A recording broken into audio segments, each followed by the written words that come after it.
Hello and a very good afternoon to you. My name is Ozair and it is 3 o'clock in the afternoon on the 24th of June 2022 in the UK. And every Tuesday and Friday at this time, I go live on YouTube, LinkedIn, Facebook, and Twitter and talk about everything Google Ads.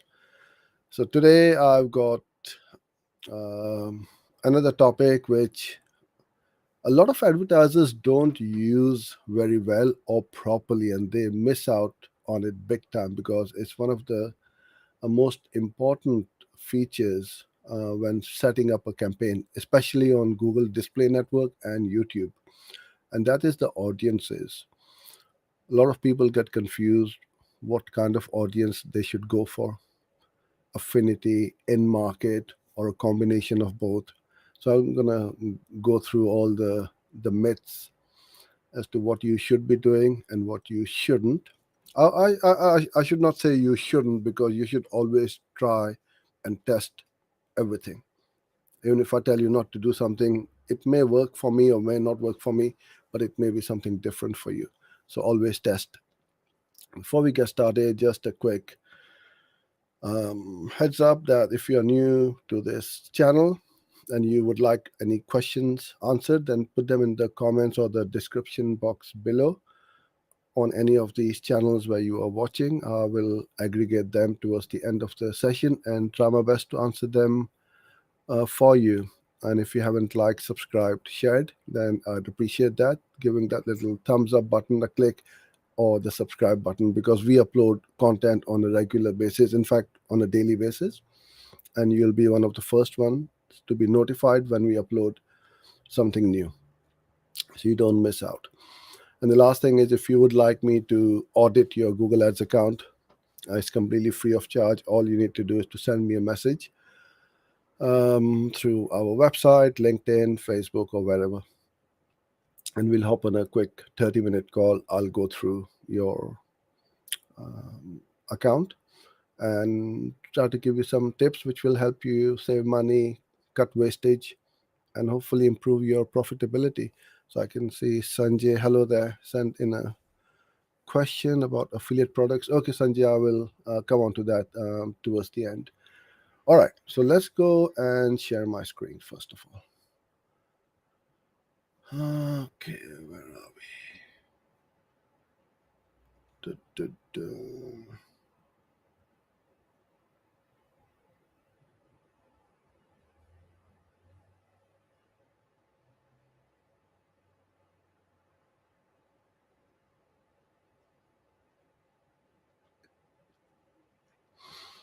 Okay, I'm just going to.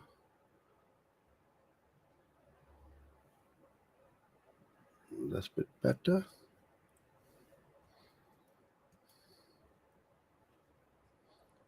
Okay, I think that looks okay. All right, so before we get started, all you need to do is to go on the left hand bar and go into audiences, and that's how you are going to see this section of the interface. Once you've done that, okay, I think this doesn't fit very well in this format, so I'm going to change things around a bit. Let's go full screen. Da, da, da.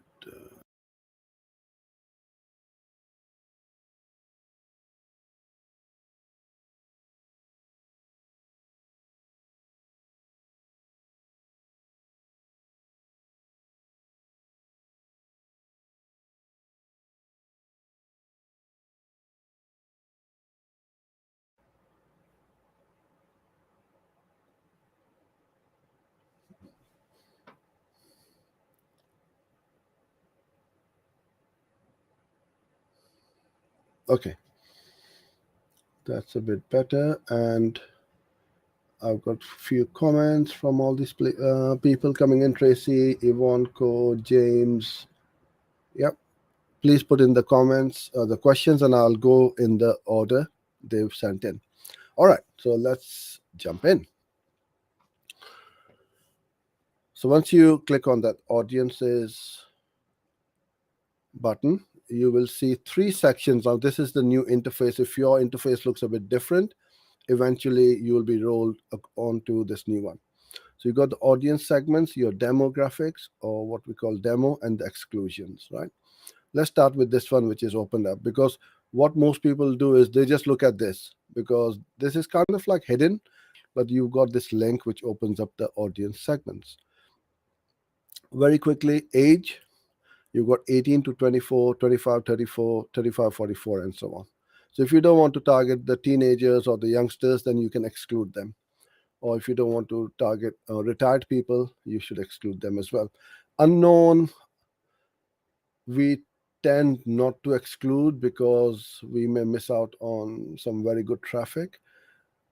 But for sure, if I'm running a campaign for my agency or for my products or services, we tend to exclude the 65 plus and the 18 to 24 because our products are high ticket, so they won't have the money to spend. So you need to think along those lines as well. Does that age group have the funds? If your products are fairly inexpensive, then by all means, absolutely go after them. But usually we go from 25 to 60 or 60 or 64. Okay. And then if you click on the edit demo, you will get the choice to select, and then you can then exclude, as you said, that I've excluded that and excluded those. The household income in the US, it works pretty well. Outside of the US, and especially in the UK, I don't think the data is very accurate, so we just go after all of these income brackets. And the last one is the gender. If your target audience are females, then you just go females. And if you target both, then you check all of these. Unknown, we always keep it checked. And as you see over here, household income targeting is only available in selected countries. So it's not available in all of them. But we still use we check all of these. And then you can also exclude at campaign level or ad group level. So select audience segments you don't want your ads to see. So these are the pre-made or pre-built audiences in Google, which you can then exclude in your ad groups or campaigns. Okay. Now this is where the magic happens over here, the audience segments. So let's go into that once Google Ads wakes up. Okay.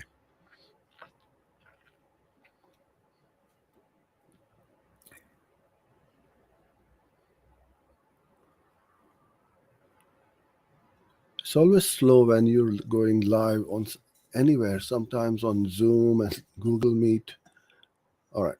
So now we've got over here what you will find that dependent on how your ads have been running, what you are targeting, Google is going to give you recommendations to try something. You can do that also, or you can select all of these pre-made. So I can select all 40 of these. And if I am selecting all multiple ad targeting or audiences, don't put all of them in one ad group. Make one ad group per targeting. So you can split them out and you'll see which ones are working, which ones aren't working, which ones are expensive, and so on. If you put everything in one, it's very difficult to see what's happening. Okay, so I've got pay-per-click, YouTube subscribe. So this is a pre-made, our YouTube subscriber list audience, 364-day audience. Viewed any videos from our channel. So this is a 15-day, 30-day, 60-day. You can create as many audiences as you like, and I would recommend that you do that. So when you are wanting to create some very ninja kind of remarketing list campaigns, I'll go in a minute as to how to do that and why we make it 15, 30, and 60. Viewed any of my videos, these are all YouTube. Then this is based on your website. Google knows I am all about Google Ads or advertising. Then they made one for Google advertising, pay-per-click, and management services, AdSense, advertising, and so on, web advertising. So some really good targeting over here, which you can do. You'll never run out of targeting in Google Ads, right? There's so many available, and then you can mix and match them in different combos. So don't worry about, what if I run out of audiences? You'll never will. There's too many. Because this is a test account, I'm getting weddings and engagement rings and all that. So you select all of these. Then you go into the browse section, browse tab as well.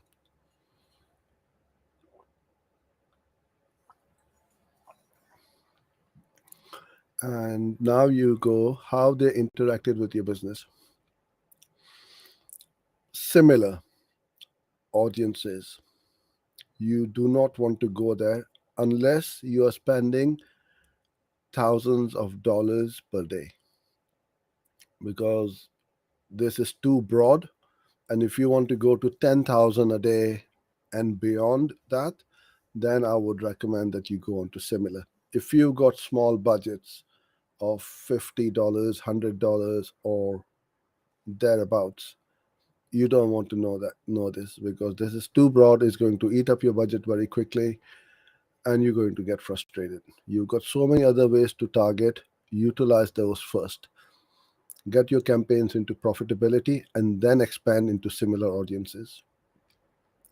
Custom segments, you can create as many as you want. This is website visitors. Again, we've got 7, 15, 30, 60, 90 days audiences and so on. You can create. Then we also have YouTube users. So anybody who has viewed any of my videos from my channel, I can remarket to with my video campaigns. Before, it used to be on Google Display Network as well. Google stopped that, which is a real shame, because with GDN you can pretty much hit your audience any way you want. But with video also, you can reach out on the GDN, which is not too bad. So we've got all of these audiences which we have set up. It's better to have more audiences than less. Do the work once, set them up 3 days, 7 days, 15, 30, 60 days, and so on. Even if you don't use it, at least you are populating your audiences. Even 540 days. Now, why would I do 540 days or 364 days? If somebody hasn't converted in 30, 60, or 90 days, they're highly unlikely to convert after 1 year or 2 years. But what if they weren't ready? It was too soon for them. They were just starting the business. They weren't ready for hiring a coach or an agency. After 1 year or 2 year, you can hit them again with an ad. Hey, are you still interested? Or here I am. I can be of help to you if you need my help. So that way you can do it. Another great way to use these kind of audiences is for insurance companies. And we use this a lot for our car insurance, life insurance, or any other kind of insurance you are trying to promote and sell. Because every year the car insurance or the home insurance has got to be renewed, right? So you want to start retargeting or remarketing to that audience after 10 months since they signed up or they came to your website. So the way you would do that is you will have 364-day audience, and then you will exclude the 60-day audience. So then that means it's after 60 minus 360 minus 60, then on month 10 you will start to see the remarketing. And the same thing over here. If let's say somebody came on my website today, so I can target them with a 3-day audience in an ad group aggressively, because these are the most recent audience. Then what I do is the next level, I can bid a bit less and go after, let's say, 15 days. And then I'm going to exclude the 3-day audience from that. So what will happen is on day 4, it's going to stop advertising over here, and then that audience is going in there. Then on day 16, I would have another ad group, which would be my 30-day ad group. And 15-day audience would be excluded. So on day 16, we will have this one running. So you can test different offers, different bids, different messages like this with different ads. Because if I just keep targeting all my audiences in the same way, if they haven't converted on day 3 or day 15, they're highly unlikely to convert on day 30 or day 60, correct? So you're just throwing good money after bad. So you got to keep on trying, and very few people do this. I think I explained the insurance one a bit badly. So if I've got a 1 year audience, 364 days, then I would exclude, I'll make a 300-day audience and not the 30-day, I beg your pardon. It's 300 days audience, and I'll exclude that. So on day 301, that ad will start to show that time to renew your audience. So you can create as many audiences as you like, and then include or exclude them from those ad groups. So you will have different ad groups, right, which will have inclusive or exclusive audiences. I hope that makes sense. I know it's a bit tricky to explain the way I'm doing it. I'll try and, in fact, I will do that in practically in one of the campaigns next week, how to do this. Then you have all your other custom audience segments as well. Remarketing, these are really good. See, this is really, really good. Google knows what we are searching and surfing. We are looking at activewear, eyewear, formal. They know us, right? Google knows more about us than we know about ourselves. So if somebody is getting married, you target those audience. Handbags, jewelry, there's so many in here. Again, don't just do that in one ad group. I would select one ad group for fine. I'm going to cancel all of these. I would select one for fine jewelry as one ad group, make another. In editor, you can copy and paste so quickly and then just change the audience. Then the other one, you target the watches. The third one, wedding and engagement rings, and so on. You can see there are loads and loads. So for me, business services would be really good if you're in lead generation or B2B services. Advertising, marketing, email marketing, SEO, SEM, these are all really good. Now, some people say, "Oh, business financial services they're not my target audience." Run it and see what happens, because they're all business related. If it doesn't work, stop it. Now, here's the thing: domain registration. Well, you don't sell domain registration. If you're a web designer or an agency, somebody who's registered a domain will be interested in creating a website, will be interested in Google ads, Facebook ads, video ads. So you can, because they're right at the top of the funnel, right? They've just registered a domain, they're excited to get started, and they want to start their own business. So you need to start promoting yourself in that. So you got to think outside the box. Don't just go after that bullseye keywords or the audiences. You got lots of these targets which are outer circles. Go after those as well, because the broader you go, the more reach you're going to get. The narrower you get, the smaller your audience becomes, and then it becomes quite expensive to reach out as well. So there's hundreds of them, in fact thousands of them over here. You'll never run out of audiences. And the other ones, you've got, again, parental status, marital status, education, and Google keeps adding these. Every time I come in here, something new pops up. I say, oh wow, this, I didn't see these. These were never there. I had not seen these before. They might have added recently, or I probably haven't come in here for a long time. Homeowners, renters, this is really good, especially for realtors or state agents. If you only do renting, then target those. Employment. Now, this is going into LinkedIn territory. And I love this because if I want to target big companies, I don't want to deal with small companies. I can see what kind of leads I'm getting by targeting these as well. So that's really, really good. Construction, education, financial, healthcare is unbelievable. So targeting is not an um, problem for you. So this is how I would set up all my audience targeting. So I hope this helped. Okay, I'm going to go on to the questions and comments now and see what's happening. And now it's your chance to put your questions across to me.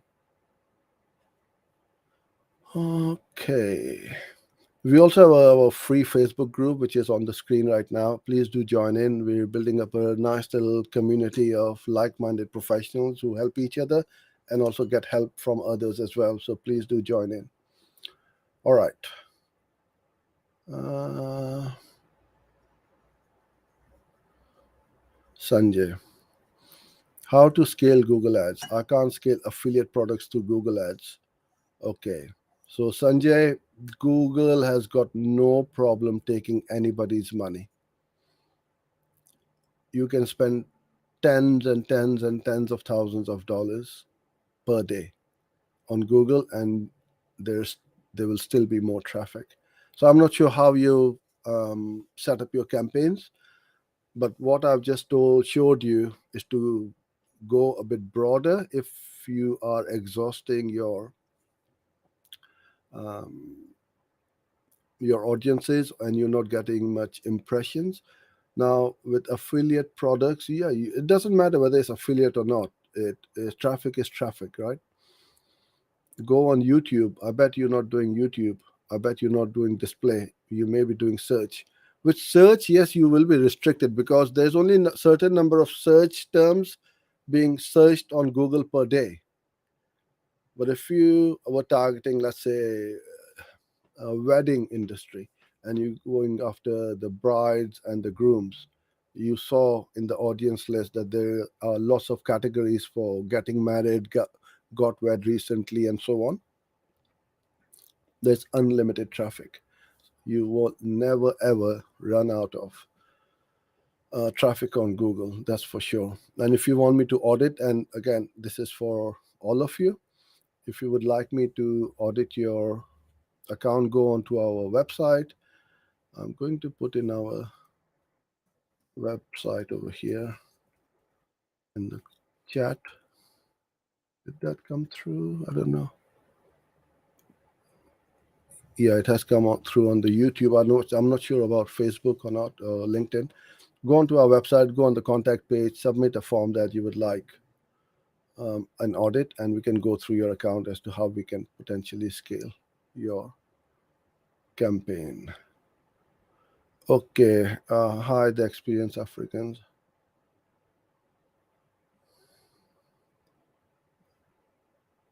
James, yeah, please get in touch with me. Send me your details and we'll hop on a call. From Australia. Nice. So it must be very early in the morning or late in the evening. So thank you for staying up. Well, this slot is worth it. So well done. Hi Tracy, happy Friday to you as well. And I appreciate you being here as well, and for all of you. It's so much fun when we have an audience and you have questions, and I'm able to help you guys. Okay, yeah, good. It'll be approved in a little while. All right, any segments go into separate ad groups, never multiple in one ad group. Yes, yeah, one per ad group. Keep it super simple, right? and then it will make sense, because then your all your campaigns are going to be super organized. Because when you have 10 audiences in one ad group, and you name that ad group as ad group 1, let's say, then you have to go into audiences and look, see who it is in there. Whereas if you named that ad group name, the name of the audience, all you need to do is to look at that ad group level, because the ads are the same in all the ad groups, right? All you do is look at the ad group name. Oh, getting married soon, or got wet soon, or recently married, and so on. You don't need to do anything. You don't need to go into the ad group or into the audiences to find, because you're going to save at least 2 to 3 clicks trying to find out what audience you've got into that in that ad group. So one campaign. In fact, what we also do is one campaign, one ad group, one targeting. As simple as that. Because if one of them eats up all the budget and you got 10 ad groups in there, then you have a problem again. If you keep it one, then everybody has got their own budget, depending on the budget situation, obviously. And the best way to do this is through Google Ads Editor. What's the best way to structure shopping campaigns? The easiest reply I could do give you is copy the structure of your website. So if you have got a electronics store selling TVs, smartphones, computers, and so on, keep them all separate. Or if you got a furniture shop, the dining table should be separate, chairs, sofas, side tables, cabinets. To mirror your website into your shopping campaign, and you won't go wrong.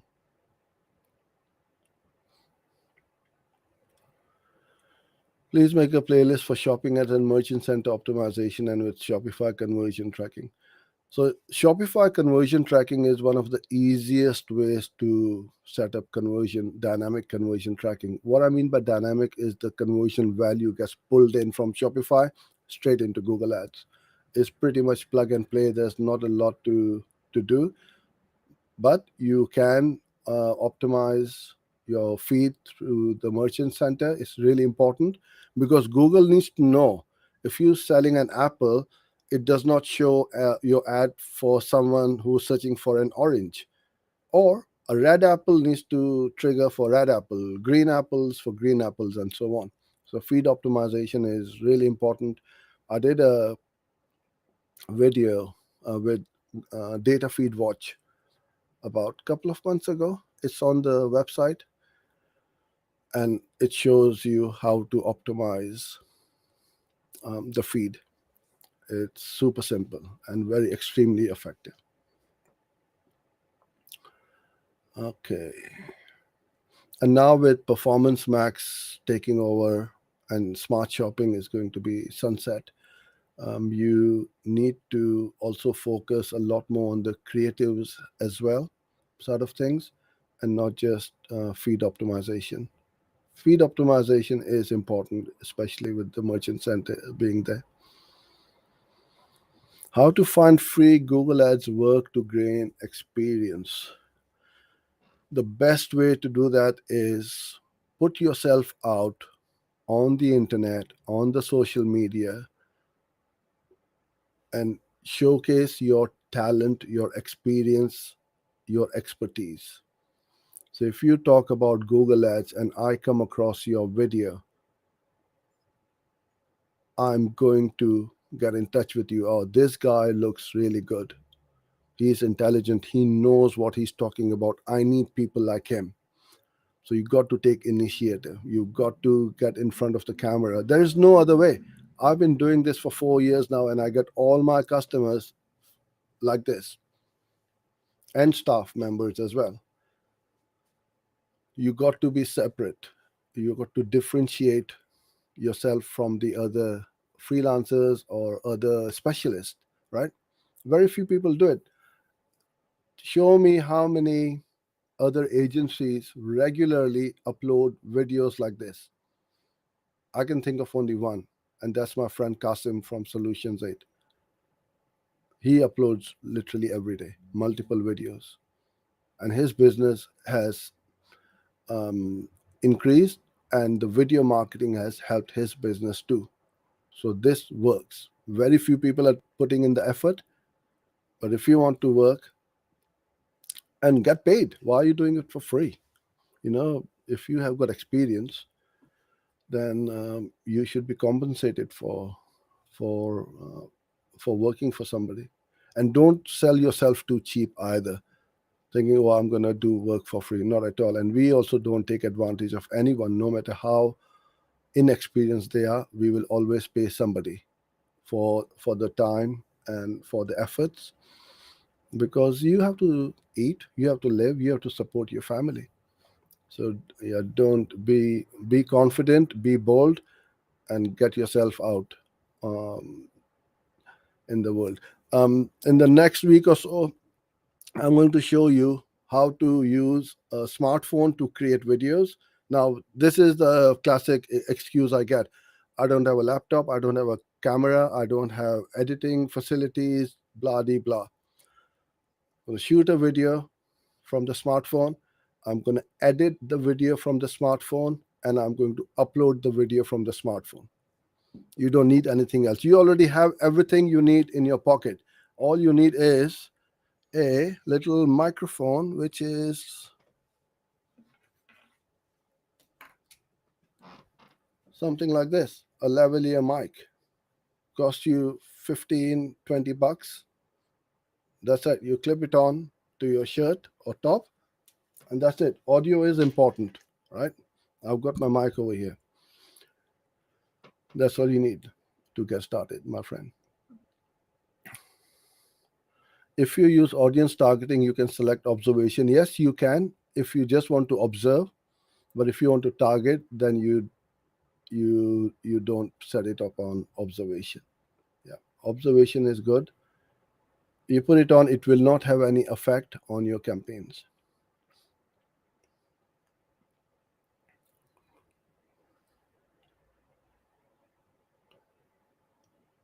The website is not secure with an SSL certificate. Is that the reason why the ads are not showing? Does it have much effect? It has all the all Google will not send traffic to somewhere which is not secure, because Google is recommending us, right? It is recommending a visitor to somebody's website.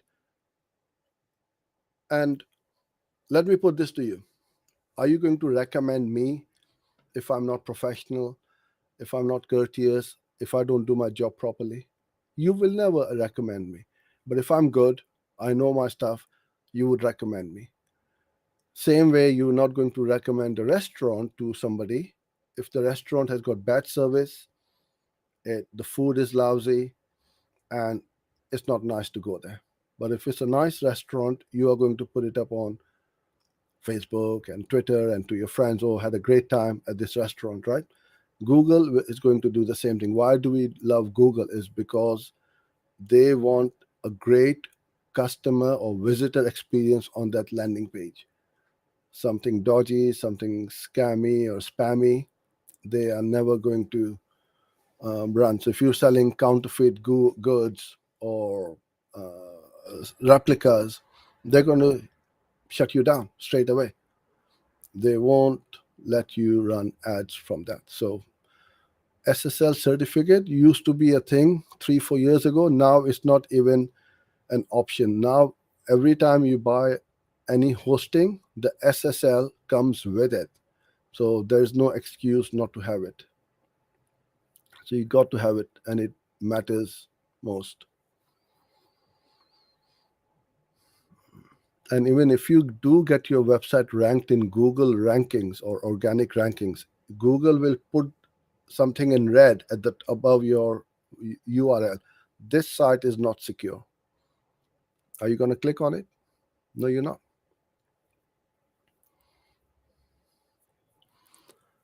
However, why do some Google Ads specialists recommend turning off search network partners?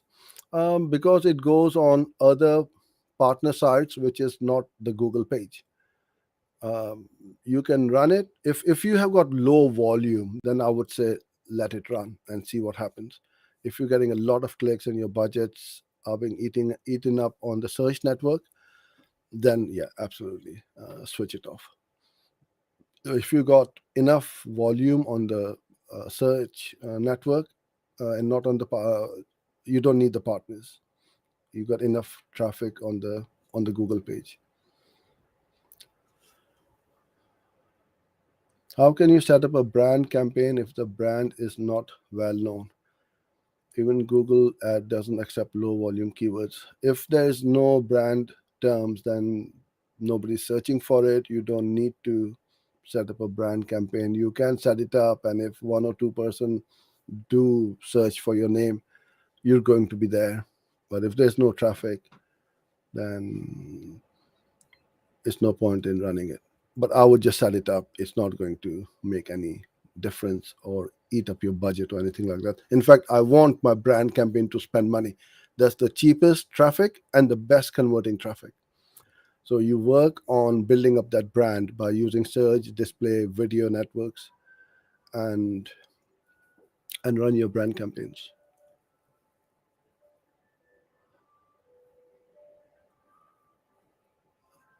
Uh, okay, you're replying to more Nelly because most of the time there's zero conversions or definitely less than from search. Well, I wouldn't say there is zero conversions. If somebody's searching for my name and my company name, they are more likely to convert because they know what they want. If you are in the market to buy running shoes, let's say, and you searching for Nike running shoes, you know that you want the Nike brand and you're most likely to convert on that website with the Nike website unless they don't have the stock or the price is too expensive or there's something wrong with the website where you can't make that purchase.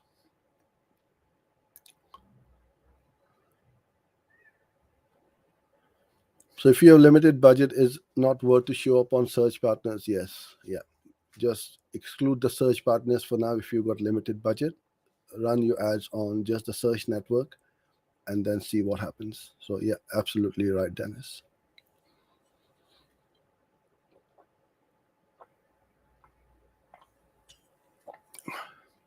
So targeting is you are targeting that audience, Tracy.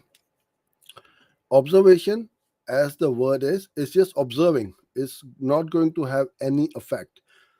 So let's say I'm targeting the SEO and SEM category, the in-market audience, right? Which is pre-built in Google Ads. If I put it up on observation, it's going to give me the data that this audience got so many impressions, so many clicks, CTR, conversions, CPA, ROAS, and all the metrics, right? Then I say, this audience is working really well because I can have dozens and dozens of audiences on observation and just observe. Let it run through the search network. If you're running a search campaign, it's not going to have any effect on that campaign, right? Then when I go on to YouTube or display or wherever, I can then target that audience. Or on any other networks I'm going, I can target because I know already that this is my most profitable campaign. So that's the difference between targeting. You are targeting that audience, or observation, which is you are observing that audience. Can you send us the link? I'll quickly put this up on the webs over here. There you go, my friend. It's facebook.com/Google Ads like a boss. Okay. Let's go back to the.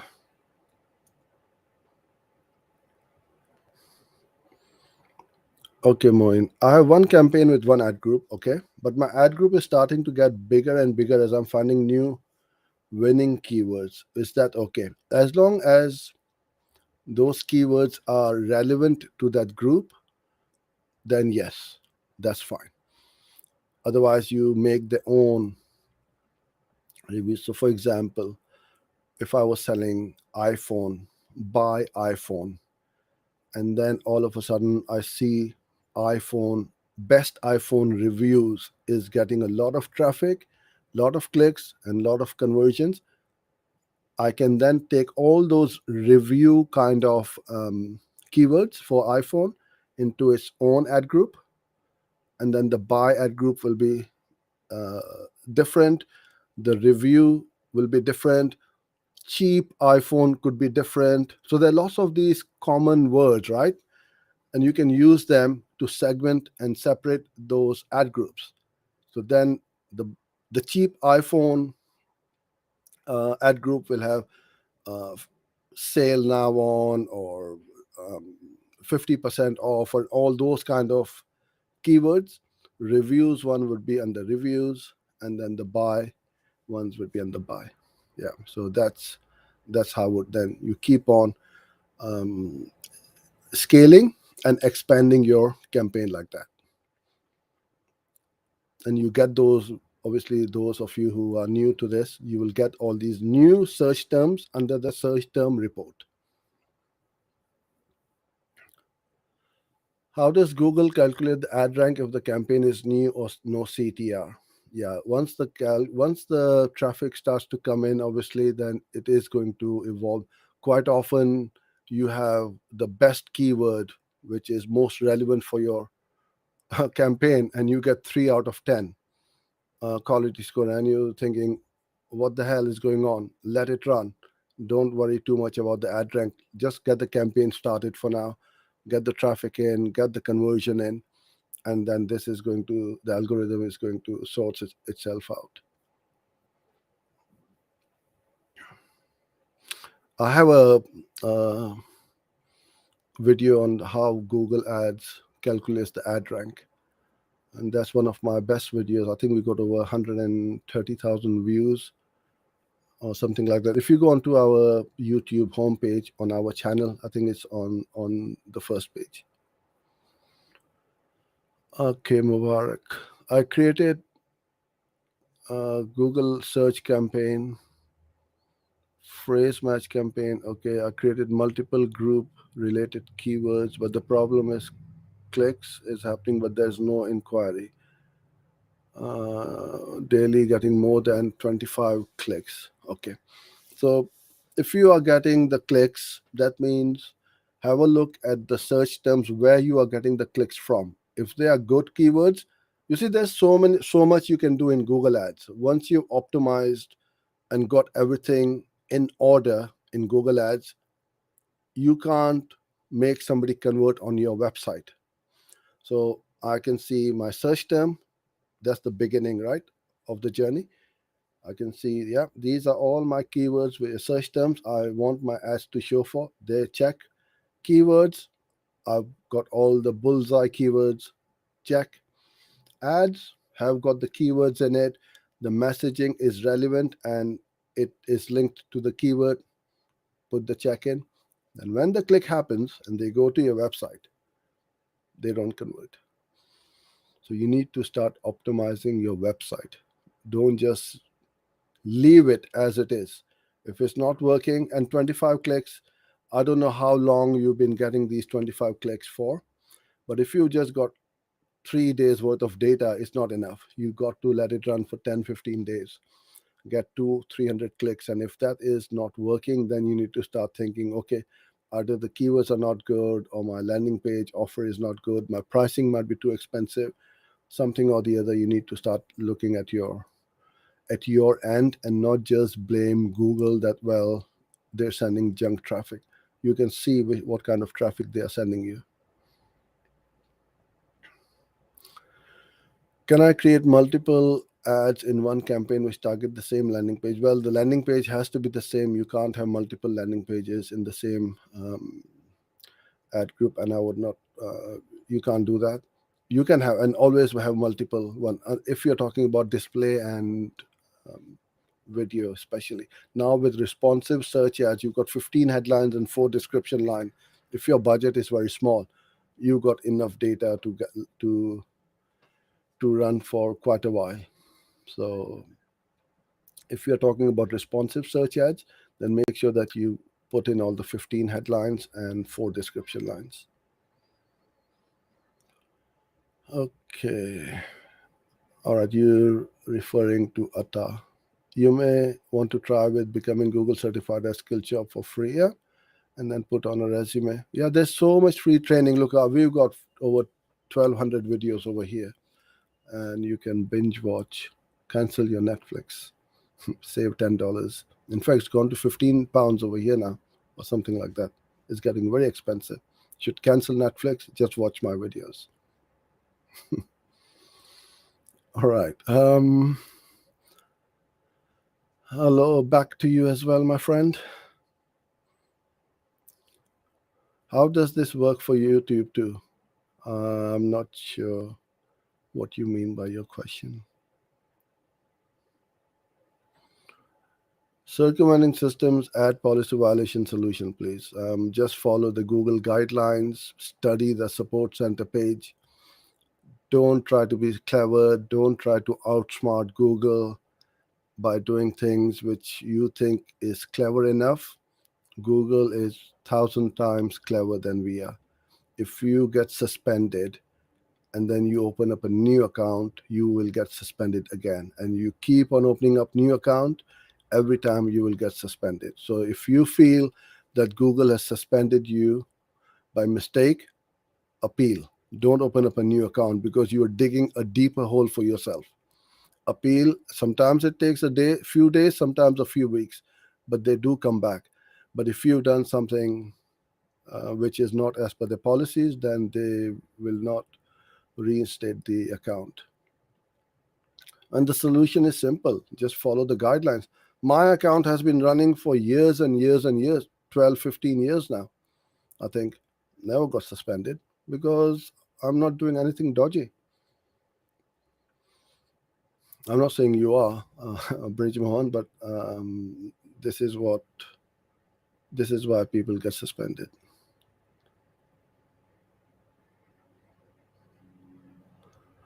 Horizontal and vertical scaling, yes, you can apply this to anywhere. So vertical is you keep on increasing the budget. Those of you who are not aware of it. So let's say you're selling iPhone. So you are targeting iPhone 13. So horizontal scaling would be iPhone 11, iPhone 12, iPhone 10, iPhone 9, and so on. So you bringing in more products in your account or your campaigns. And vertical is when you keep on adding more money into your campaigns and you just keep on scaling. So you can do the same thing with any kind of advertising, be it Facebook, Twitter, TikTok, LinkedIn, whatever. Okay, I've got a few more minutes. I've got another call to hop on, so I'll try and answer these couple more. When do you recommend using Performance Max campaign right now?